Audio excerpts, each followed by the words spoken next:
Well guys, 2019 is officially done and behind us. We are now starting a brand new decade of movies, but before we move on into that, I thought about doing a top 10 list of my favorite movies of this past decade. I've seen a bunch of people do videos like this recently, favorite movies or games, whatever, of the past decade, so I thought it'd be fun to do one too. Disclaimers as always, just like before, keep in mind that these are my favorites. They're movies that I picked from the year 2010 to 2019. You might agree with these, you might disagree with these, but that's fine. Let me know in the comments your rankings or your just favorite in general or whatever. But just like always, I got a few honorable mentions to mention. My honorable mentions include Whiplash, Toy Story 3, Joker, Star Trek Into Darkness, and Dread. Movies that I absolutely loved. There's just 10 more movies that I loved more than those, so enough beating around the bush, let's get started with the actual list. Starting out my list at number 10 is Skyfall. Skyfall was one of the best movie theater experiences I had. I saw it opening night with a few of my friends in a packed theater. It was a great experience. On top of that, it was a pretty damn good James Bond movie. Daniel Craig is my favorite James Bond, and he kills it in Skyfall, and I'm really excited to see how he is in No Time to Die. But here in Skyfall, you just feel like he's warmed up to the role. Like, he knows what he's doing by this point. The villain, played by Javier Bardem, Silva, is great. One of the best villains in recent years, and one of the most tragic villains in the James Bond series, which is pretty cool. And it was a 50th anniversary movie, so there's callbacks to previous Bond movies, but they don't feel thrown in your face. They actually feel like they're earned. Skyfall is one of the best Bond movies of all time. It's one of my personal favorite Bond movies. If you want a little bit more in depth, go watch my James Bond ranking video. But for right now, it's number 10. Next at number 9 is Harry Potter and the Deathly Hallows Part 2. Now, I'm not going to say too much about this movie because I'm planning some sort of Harry Potter series, either individual reviews or a ranking video. Haven't decided that yet, but I will say that I had to put this one on my list because it's my favorite Harry Potter movie. It's actually surprising that it's my favorite Harry Potter movie. I grew up with this series. It's been a part of my life since I was like 5 years old. So you'd think one of the earlier ones might be my favorite, but no, it's actually this one, the one that brings everything to an end, that started with Sorcerer's Stone. It all comes full circle beautifully. I love this movie so much, and I'm not going to say any more because, like, again, I'm planning a series, so that's number 9. Coming in at number 8 is a movie that came out last year that I've talked quite a bit about, so I'll keep it short, Avengers Endgame. Now, you're probably saying you're just a Marvel fanboy. Well, kind of. I'm just a fan of good movies, and Avengers Endgame is a pretty damn good movie to me. If you couldn't tell already, I'm a big fan of conclusions to movie series, like Harry Potter and the Deathly Hallows Part 2 and Avengers Endgame. Even though it's not really the end of the Marvel movies, they're still going on, but it is the end to the Infinity Saga that started with Iron Man. Everything was brought to a close perfectly. I've said enough about this. If you want to know more thoughts about it, I have a full review up, and I mentioned it in my Best of 2019 video. I love Avengers Endgame. Every time I watch it, it gets better and better for me, so that's number 8. At number 7, we have Blade Runner 2049, one of the best sequels I have ever seen. Now, I have a weird history with Blade Runner because the first time I saw it, I planned on watching all the different versions of the first Blade Runner movie before I saw 2049, and I watched the theatrical cut and I just couldn't get into it. But then I ended up watching the final cut a few weeks later, and I loved it. I was ready for 2049, and I thought I might have a similar experience with 2049 when I saw it, but no, as soon as it ended, I fell in love with this movie. Denis Villeneuve is one of my favorite directors working today. In fact, he might be my favorite director working today. The movie is beautifully directed, wonderfully shot. It's gorgeous to look at. Ryan Gosling and Harrison Ford, they work great off each other. Ryan Gosling was a great addition to the Blade Runner series, and I'm so curious to see what's coming next, because I heard Ridley Scott is planning a third Blade Runner movie. After seeing 2049, I'm all for that. Coming in at number 6 is The Wolf of Wall Street. I was surprised how much I love this movie because For some reason, when I heard The Wolf of Wall Street, it didn't really spark any interest to me because it sounded like a political movie, and I'm not very political. And I'm glad I took a chance and actually watched it because I freaking love The Wolf of Wall Street. It's funny, it's well acted. It's everything I want in a movie like this by Martin Scorsese. And it introduced me to one of my female crushes of all time, Margot Robbie. Perfect in this movie. I love Margot Robbie and everything she does.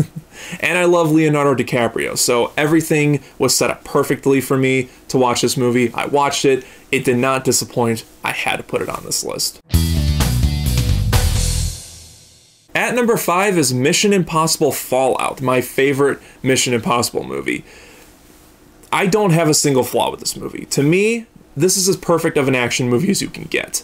I don't only love the Mission Impossible franchise, I just love good action movies, and watching Mission Impossible Fallout, it's everything I want in an action movie. Good characters, great filmed action, a sense of suspense and tension. You know, it has all that stuff. It's a great combination of what the TV show was, mixed in with this new injected fueled energy that the movies have. It was beautifully done. Tom Cruise is phenomenal in this movie. I'm so glad he's doing 2 more movies, and I'm curious to see how they're going to be, because how do you top this one? It's as perfect an action movie as you can get, and it's one of my personal favorite action movies. Next at number 4 is a movie that nobody really talks about anymore, and they should. People should talk more about The Nice Guys. This movie is so underrated. Everyone who has seen this movie likes it. I have not seen a single person that hates this movie. Even my dad, which I thought for sure was not going to like this movie, he ended up liking it. Why aren't people talking about The Nice Guys? I know why. It didn't make money. It didn't make money.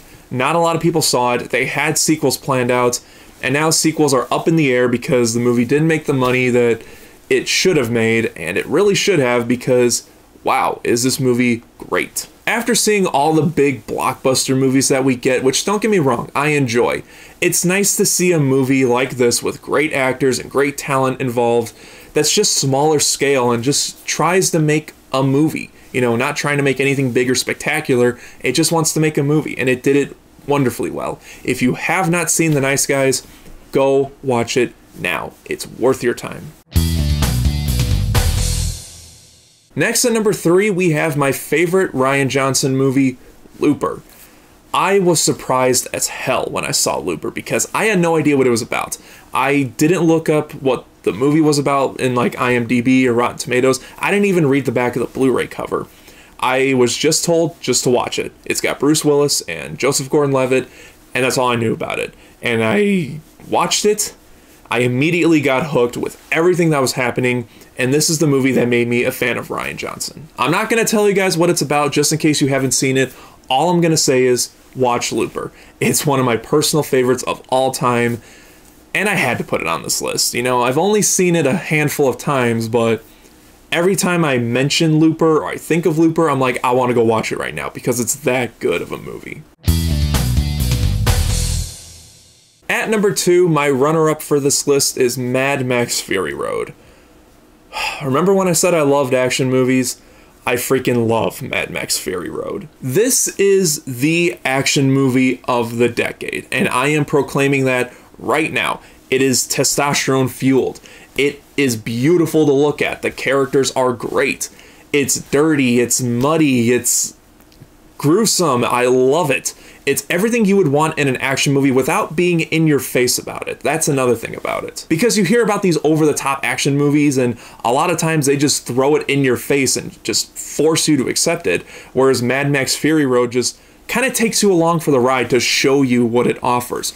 And it offers so much that my jaw dropped when I first saw it. It is the action movie of the decade. To me, it is.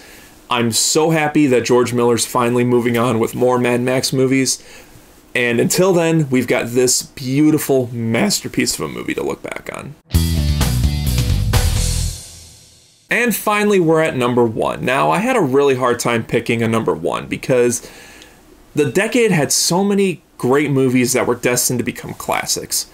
And I thought about this movie of putting it number 1, but I wasn't too sure. And then I really thought about it, and I'm like, yeah, this is the right spot for me. Number 1 is Star Wars The Force Awakens. Now, before you guys call me a Star Wars fanboy, yada yada, I've heard it all before. Let me say why this is my number 1 movie of the decade. It's no secret that I've been a movie fan basically my entire life. But I would say about high school is when I just kind of stopped watching movies because I was kind of getting picked on a lot for just talking about movies a lot. And so that kind of discouraged me, and I just kind of stepped away from it.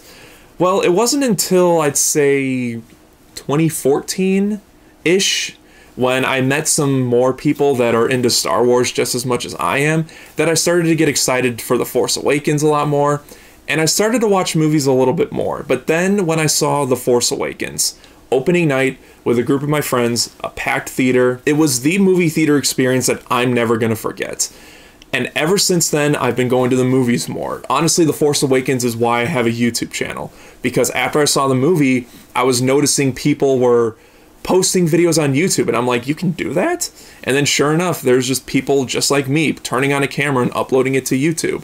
And because of The Force Awakens, I started seeing more movies, so I just thought to myself, you know what, let's just do a YouTube channel. So I have The Force Awakens to thank for this YouTube channel, reigniting my love for movies. On top of that, it's just a great movie. I've talked about The Force Awakens enough. Again, I have a review and rankings, so if you want more in depth about the movie, go check those out. But I feel like I had to put The Force Awakens as number 1 simply because it brought back my love for movies, and it's the sole reason why I started this channel reviewing movies and why I'm still having this channel reviewing movies. So that's number 1, The Force Awakens. So there you go, guys. That is my top 10 favorite movies of this past decade. Let me know in the comment section your favorite, your rankings, whatever your thoughts on my ranking is. Let me know in the comment section. And as always, guys, thank you so much for watching. Look forward to my most anticipated movies of 2020, hopefully coming very soon. If you like this video, hit the like button. If you're not subscribed, click right here.